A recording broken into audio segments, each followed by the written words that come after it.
Hello traders. तो ये video options के बारे में होने वाला है। तो आप हमेशा देखते होगे, कहीं पे भी यूट्यूब पे देखते होगे या फिर कुछ भी कहीं पे भी देखते होगे सी और बी, ये सब ये क्या होता है, ठीक है, ये क्या होता है, ये ऑप्शंस होता क्या है, ठीक है, इसके बारे में मैं आपको थोड़ा सा बताता हूँ, ठीक है। और इसमें और भी बताऊँगा आईटीएम क्या होता है और एटीएम क्या होता है और ओटीएम क्या होता है, बिल्कुल आपको अच्छे से समझ में आ जाएगा, ठीक है, एकदम डोंट वरी, सब कुछ आपको अच्छे से क्लियर हो जाएगा। तो ऑप्शंस क्या होता है ना कि कोई भी जैसे स्टॉक हुआ था, ठीक है, पहले स्टॉक था, ये इसका डेरिवेटिव मार्केट बनाया गया कि स्टॉक में अगर आप डेरिवेटिव मार्केट करते हो तो एक डेरिवेटिव मार्केट बनाया गया। तो डेरिवेटिव मार्केट क्या होता है, इसी का एक्सटेंशन होता है, इसी का, जैसे आप स्टॉक रिलायंस ले लेते हैं, ठीक है, रिलायंस ले लेते हैं, एक एग्जाम्पल ले लेते हैं। तो रिलायंस का एक क्या होगा, फ्यूचर होगा, ठीक है, फ्यूचर होगा और इसका कॉल पुट होगा, सी और बी होगा, ठीक है। तो ये हमारा ये डेरिवेटिव मार्केट हो गया रिलायंस का। एक तो आप स्पॉट में काम कर सकते हो कि डायरेक्ट आपने रिलायंस में बाय सेल कर दिया, ठीक है, तो वो अलग चीज हो गया।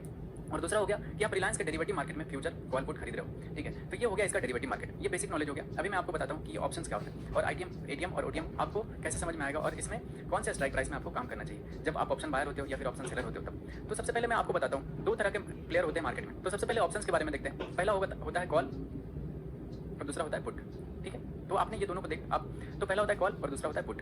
तो कॉल हम क्यों लेते हैं, अगर आपको लगता है, ठीक है, अगर आपको लगता है कि मार्केट ये हायर हाइज में चल रहा है और यहाँ से मार्केट में बाइंग आने वाला है, ठीक है, इस जगह से मार्केट में बाइंग आने वाला है, तो आप खरीदते हो कॉल, ठीक है। अगर आपको लगता है कि मार्केट यहाँ से गिरने वाला है, अगर आपका जो भी एनालिसिस कहता है और उससे पता चलता है कि यहाँ से मार्केट गिरने वाला है, तो आप लेते हो इधर पुट लेते हो, ठीक है। पुट मतलब मार्केट गिरेगा तो आपको पुट लेना है और मार्केट अगर ऊपर जाएगा तो आपको कॉल लेना है। तो आपको कैसे पता चलेगा कि आपको क्या लेना है, ठीक है, कैसे कॉल में कौन से स्ट्राइक प्राइस होते हैं, बहुत सारे स्ट्राइक प्राइस होते हैं, उसके बारे में अभी बताता हूँ आपको अच्छे से, ठीक है। तो अभी बस आप ये जान लो कि कॉल क्या होता है, पुट क्या होता है, ठीक है। अगर मार्केट आपको लग रहा है ऊपर जाने वाला है तो आप कॉल लोगे, अगर मार्केट नीचे जाने वाला होगा तो पुट लोगे, ये बेसिक था, ठीक है। अभी मैं बताता हूँ कि कॉल लोगे तो कौन सा स्ट्राइक प्राइस का लोगे, स्ट्राइक प्राइस होता क्या ये बताता हूँ, ठीक है। तो सपोज की एग्जाम्पल लेते हैं, हमारा निफ्टी का एग्जाम्पल ले लेते हैं, ठीक है। एक एग्जाम्पल लेते हैं कि निफ्टी चल रहा है 20,000 पे, एक एग्जाम्पल लिए, ठीक है, 20,000 पे एग्जाम्पल ले लिए। अब यहाँ पे ऊपर जितना प्राइस जाएगा, ठीक है, 20,100 ले लेते हैं, 20,200 ले लेते हैं, ठीक है, नीचे ले लेते हैं 19,900, 19,800।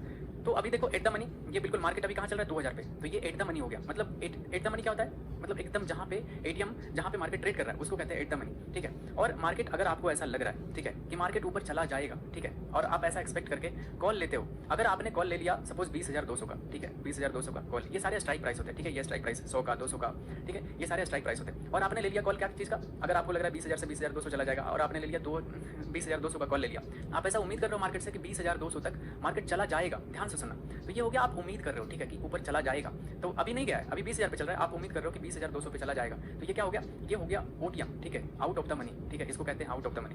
मतलब ये अभी नहीं आया है, ये आ सकता है, ठीक है, आउट ऑफ द मनी, इसको कहते हैं out of the money call, इसको कहते हैं एट द मनी कॉल, ठीक है। और सोचो कि आपने अगर यहाँ पे 20,000 था और आपको लग रहा है कि मार्केट 20,200 तक चला जाएगा और आपने कॉल ले लिया किस स्ट्राइक प्राइस का, नीचे का, ठीक है, ये 19,800 का ले लिया, तो ये क्या हो जाएगा, इन द मनी, ठीक है, इन द मनी। ये ऑलरेडी इसके ऊपर मार्केट ट्रेड कर रहा है, ठीक है, आप इसके ऊपर ऑलरेडी ट्रेड कर रहा है और ऊपर का ही आपका ट्रेड भी लिया जा रहा है कि आपका उम्मीद है मार्केट और ऊपर जाएगा, मतलब ये ऑलरेडी मार्केट इस स्ट्राइक प्राइस से ऊपर चल रहा है, तो ये हो गया इन द मनी। ये इन द मनी कॉल मतलब 19,800 जो कॉल है इससे ऑलरेडी मार्केट ऊपर चल रहा है, तो ये हो जाता है in the money. I hope आप अच्छे से समझ गए होंगे। एक बार फिर से रिकैप कर देता हूँ, ठीक है। सोचो कि 20,000 पे मार्केट चल रहा था, ठीक है, एट द मनी पे, जहाँ पे मार्केट चलता है उसको एट द मनी बोलते हैं। अगर आपका ये उम्मीद है कि मार्केट ऊपर जाएगा और आपने खरीद लिया 19,800 का कॉल, ठीक है, तो ये 20,000 इससे तो बड़ा है, तो ये ऑलरेडी मार्केट यहाँ से ऊपर है, ठीक है, ऊपर ट्रेड कर रहा है 19,800 से, तब ये हो गया इन द मनी कॉल होता है, इन द मनी कॉल, ठीक है, ऐसा होता है। तो आप इसको ध्यान रखना। अगर आपने यहाँ पे मार्केट था एट द मनी 20,000 पे और आपने खरीद लिया 20,200 का कॉल, ठीक है, 200 का कॉल, तो ये हो जाएगा आउट ऑफ द मनी, ठीक है, ये ओटीएम हो जाता है, इसको ओटीएम कहते हैं, out of the money call. Same इसका उल्टा करेंगे। आई होप आप in the money call, out of the money call और एट द मनी कॉल आप समझ गए होंगे कि किसको कहते हैं। अभी मैं पुट के बारे में बताता हूँ। सोचो एग्जाम्पल लेते हैं कि 20,000 पे मार्केट चल रहा था और आपका एनालिसिस कहता है कि मार्केट यहाँ से नीचे जाएगा और आपने ले लिया 20,200 का पुट, ठीक है, पुट ले लिया। तो मार्केट आप सोचो कि 20,000 क्या 20,200 से छोटा है, यस, मार्केट ऑलरेडी इसके नीचे चल रहा है और आप उम्मीद कर रहे हो कि और नीचे जाएगा, तो ये हो गया इन द मनी पुट हो गया, इन द मनी पुट हो गया, ठीक है। और ये हो गया एट द मनी पुट हो गया। और अगर नीचे का आप कोई भी ले लेते हैं कि 19,800 का आपने यहाँ पे पुट ले लिया, ठीक है, पी ले लिया, तो ये हो गया क्या, ओटीएम पुट हो गया, ओटीएम पुट हो गया। आई होप आपको समझ में आ गया होगा। जो चीज़ हम उम्मीद करते हैं ना कि वहाँ तक चला जाएगा वो हो जाता है ओटीएम, जो चीज़ ऑलरेडी रहता है, ठीक है, वो चीज़ हुआ रहता है वो होता है आईटीएम, और जहाँ पे मार्केट रहते रहता है, ठीक है, चल रहा है, उसको कहते हैं एटीएम, ठीक है। आई होप ये डाउट क्लियर हो गया होगा। अब मैं बताता हूँ कि आप ऑप्शन बायर, दो प्लेयर होते हैं मार्केट में, एक होते हैं ऑप्शन बायर और एक होते हैं ऑप्शन सेलर। अब बताता हूँ कि क्या क्या होता है मार्केट में, ठीक है। तो जितने भी बड़े प्लेयर होते हैं जिनके पास बहुत ज़्यादा पैसा होता है वो रहते हैं ऑप्शन सेलर। क्यों? क्योंकि इसके पीछे का रीज़न बताता हूँ आपको, ठीक है। ऑप्शन बाइंग करते हो ना, सोचो कि 100 रुपये का कोई भी स्ट्राइक प्राइस का दाम है, ठीक है। 100 रुपया किसी भी स्ट्राइक प्राइस का इसका प्राइस है, ठीक है। तो इसमें 100 रुपया का आप खरीदते हो। सोचो लॉट साइज जो भी होता है, लॉट साइज निफ्टी का होता है 50 का, बैंक निफ्टी का होता है 25 का। तो सोचो कि निफ्टी 50 में आपने एक लॉट कितना 50 क्वांटिटी का एक लॉट है, और 100 रुपया उस स्ट्राइक प्राइस प्रीमियम का स्ट्राइक प्राइस चल रहा है। कोई भी स्ट्राइक प्राइस का मान लेते हैं 19,800 का कॉल, ठीक है। 19,800 का कॉल का दाम कितना है? 100 रुपया। और आप इसमें खरीदना चाहते हो तो आपका कितना पैसा लगेगा? 100 रुपया इंटू 50। एक लॉट खरीदते हो तो एक लॉट में 50 क्वांटिटी होता है, तो आपका कितना लगेगा? 5,000 रुपया लगेगा, ठीक है। तो 5,000 में आप एक लॉट निफ्टी का खरीद सकते हो, एक लॉट, ठीक है। ऐसा तो इसको ध्यान से देखना। तो आपका सोचो, ठीक है, ये ऑप्शन से जीरो हो जाते हैं, इसका टाइम वैल्यू होता है। अगर ये एक्सपायरी तक नहीं बढ़ा, आपके डायरेक्शन में नहीं चला, तो हर एक, जैसे हमारा वीकली एक्सपायरी होता है, मंथली एक्सपायरी होता है। अगर सोचो ये ऑप्शन, जैसे आपने कोई कॉल लिया 20,000 पे चल रहा था, ठीक है, 20,000 पे चल रहा था, आपने 20,200 का कॉल ले लिया, ठीक है, 20,200 का कॉल ले लिया, और यहाँ तक मार्केट एक सप्ताह में नहीं पहुंचा, ठीक है, कॉल ले लिया यहाँ पे, और एक सप्ताह में 1 वीक में ये मार्केट 200 तक नहीं पहुंचा और नीचे इधर कहीं पे क्लोज हो गया, तो ये हो जाएगा जीरो। तो 100 रुपया वाला प्रीमियम जो होता है वो जीरो हो जाएगा। तो आपका मैक्सिमम नुकसान कितना होगा? 5,000 का होगा, ठीक है, क्योंकि आपने खरीदा था तो ये जीरो हो जाएगा, ठीक है, ये जीरो हो जाएगा। तो आपका मैक्सिमम नुकसान 5,000 का हुआ। मार्केट में अगर दो चीज़ें कर सकते हो, एक तो होता है कॉल बाय करना, ठीक है, कॉल बाय करना, ध्यान से सुनना, सब चीज़ें कनेक्ट हो जाएगा, और एक होता है पुट सेल करना, पी को सेल करना, ठीक है, इसको कहते हैं पुट राइटिंग, ठीक है, पुट राइटिंग, और ये कॉल बाइंग, दोनों सेम चीज़ होता है, दोनों इक्वल होता है, ठीक है, लेकिन प्रॉफिट दोनों में अलग अलग बनता है। इसके पीछे होता है बहुत सारे ट्रिक्स होते हैं ऑप्शंस में, ठीक है। अभी मैं आपको जो सिखाने का कोशिश कर रहा हूँ वो सीखने पर ध्यान देना, ठीक है। तो आप दो चीज़ें कर सकते थे। तो अगर आपने कॉल बाय किया था तो आपका मैक्सिमम नुकसान कितना हो रहा था? 500 का, ठीक है, सॉरी 5,000 का, क्योंकि आपका इतना ही था, ये जीरो हो जाएगा, मतलब 5,000 का आपका नुकसान हो गया। तो ब्रोकर आपको ज़्यादा चार्जेस नहीं करता है, ठीक है। तो जितने भी रिटेलर्स होते हैं, कम पैसे वाले होते हैं, वो कॉल बाय करते हैं, ठीक है। लेकिन पुट सेल भी कर सकते हो, ये भी सेम चीज़ है। अगर आपका डायरेक्शन मार्केट में अप साइड का है तो आप या तो कॉल बाय करोगे या तो पुट सेल करोगे, दोनों सेम चीज़ है, ठीक है, दोनों सेम चीज़ है। तो पुट सेल करते हो ना, तो जैसे ये 100 रुपया पे ये पुट था, यहाँ पे आपने सेल किया, यहाँ पे सेल किया, ठीक है। तो अगर आप सेल किए हो तो मार्केट जितना नीचे गिरेगा उतना आपको फायदा होगा। तो 100 रुपया से 80 रुपया आया, फिर 70 रुपया आया, फिर 50 रुपया आया, ऐसे से जितना जीरो तक आ जाएगा तो आपका कितना मैक्सिमम प्रॉफिट कितना होगा?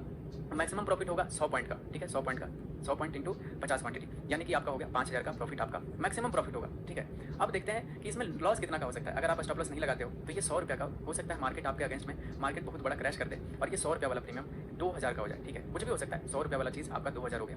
अब आपका नुकसान सोचो कितना? 1900 पॉइंट का हो गया, 1900 पॉइंट इंटू 50। अब सोचो इसको मल्टीप्लाई करोगे तो आपका कितना बड़ा नुकसान आ जाएगा। तो इस वजह से ऑप्शन सेलिंग जब करोगे ना तो ब्रोकर आपको बहुत ज़्यादा मार्जिन का रिक्वायरमेंट मांगता है। अगर आप एक लॉट सेल करते हो ना, एक लॉट सेल करने का, तो ब्रोकर आपको चार्ज करेगा 1.4 लाख, ठीक है।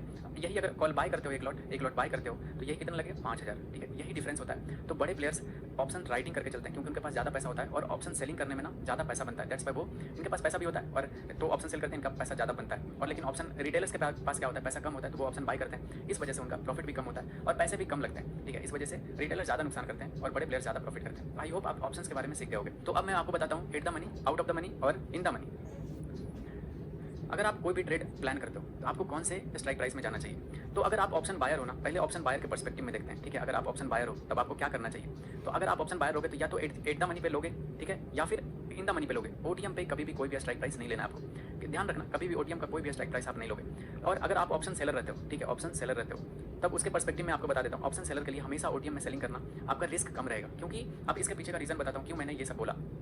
जब एटीएम रहता है ना, एटीएम तो एक डेल्टा, जो अभी काम का चीज़ है ना वही बता रहा हूँ, ठीक है। तो एटीएम क्या होता है? एटीएम में डेल्टा जो होता है, एक इसका क्रिक्स होता है, ठीक है, डेल्टा।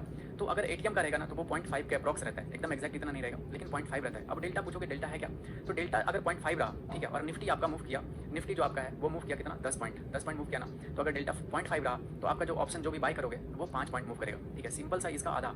तो जितना इन द मनी में जाओगे डेल्टा उतना ही ज़्यादा बढ़ते जाएगा, ठीक है, 0.7 जाएगा, फिर 0.78 जाएगा, इस तरह से बढ़ते जाएगा और अप्रॉक्स 9.9 इस तरह से चला जाता है जितना ज़्यादा इन द मनी में जाओगे आप। और जितना भी ओटीएम में रहेगा ना, आउट ऑफ द मनी में, जैसे उसका डेल्टा 0.4 रहेगा, 0.3 रहेगा, 0.15 रहेगा, इस तरह से हो जाता है। जितना आप ओटीएम में जाते हो उतना ज़्यादा। तो अगर सोचो कि इधर 100 पॉइंट मूव किया ना निफ्टी तो आपको इधर बस 15 पॉइंट मिलेगा, लेकिन अगर आप इन द मनी में रहोगे तो अगर 100 पॉइंट मूव किया ना बैंक निफ्टी तो आपको इन द मनी में 60 पॉइंट मिलेगा। तो इस वजह से मैं आपको हमेशा बोलता हूँ क्या चीज़ में ट्रेड करना चाहिए, हमेशा इन द मनी में रहना चाहिए, ठीक है, इन द मनी में, ऑलवेज इन द मनी में ट्रेड करोगे तो आपका ज़्यादा पैसा बनेगा। तो आई होप आपको ऑप्शंस के बारे में ठीक ठाक नॉलेज हो गया होगा, ठीक है। तो अभी नेक्स्ट जो वीडियो देखते हैं अब उसमें अपन बात करेंगे ना स्ट्रैटेजी से रिलेटेड, जिसके वजह से जिसमें अपने को ट्रेड करना है, कैसे आप ट्रेड कर सकते हो।